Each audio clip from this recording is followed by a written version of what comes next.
প্রিয় দর্শক, আমরা সবাই গুনাহগার। আমাদের গুনার কোনো কমতি নাই, গুনার কোনো শেষ নাই। আমরা প্রতিনিয়ত, প্রতি মুহূর্তে, আমরা প্রতিদিন গুনাহের কাজে লিপ্ত আছি। আমরা গুনাহ করতে করতে আমাদের জীবনকে, আমাদের হায়াতকে শেষ করে দিচ্ছি। আমরা প্রতিনিয়ত কোনো না কোনো গুনাহের কাজে লিপ্ত। প্রিয় দর্শক, আমরা এমন কোনো গুনাহ নাই যে গুনাহ আমরা করছি না। আমরা এত বড় বড় গুনাহ করছি। স্বামী গুনাহ করছে, তার স্ত্রী জানে না। তার স্ত্রী যদি জানতো, ওই স্বামীর সংসার স্ত্রী করতো না। স্বামীর গুনাহ যদি স্ত্রী জানতো, তাহলে স্বামী ওই স্ত্রীকে রাখতো না। স্ত্রীর গুনাহ যদি স্বামী জানতো, তাহলে স্বামী তার স্ত্রীকে রাখতো না।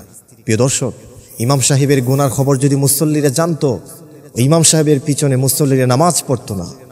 আর মুসল্লিদের গুনাহের খবর যদি ইমাম সাহেব জানতো, তাহলে কোনোদিনও ইমাম সাহেব মুসল্লিদেরকে নামাজ পড়াতো না। পীর সাহেবের গুনার খবর যদি মুরিদরা জানতো, তাহলে কোনোদিন ওই পীর সাহেবকে মুরিদরা শ্রদ্ধা করতো না। মা বাবার গুনার খবর যদি সন্তান জানতো, তাহলে কোনোদিন সন্তান মা বাবাকে আব্বা আম্মা বলে ডাক দিত না। প্রিয় দর্শক, নেতার গুনাহ যদি তার কর্মী জানতো, ওই কর্মী কোনোদিন নেতার দাসত্ব করতো না।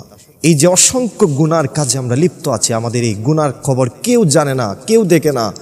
একজন জানেন, একজন দেখতেছেন, তিনি হচ্ছেন আমাদের মালিক আল্লাহ তাআলা।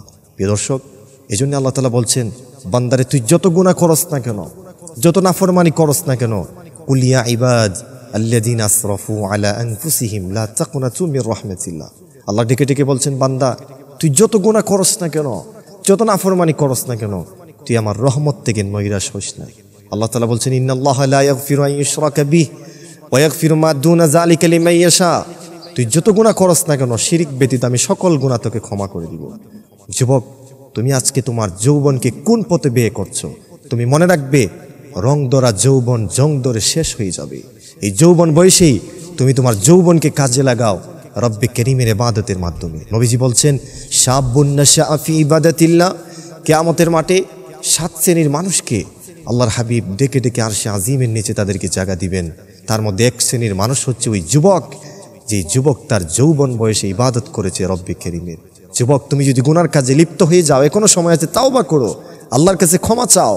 রাতের আধারে তাহাজ্জুদের সেজদায় পড়ে চোখের 2 ফোঁটা পানি রব্বে কারীমের জন্য ছেড়ে দাও।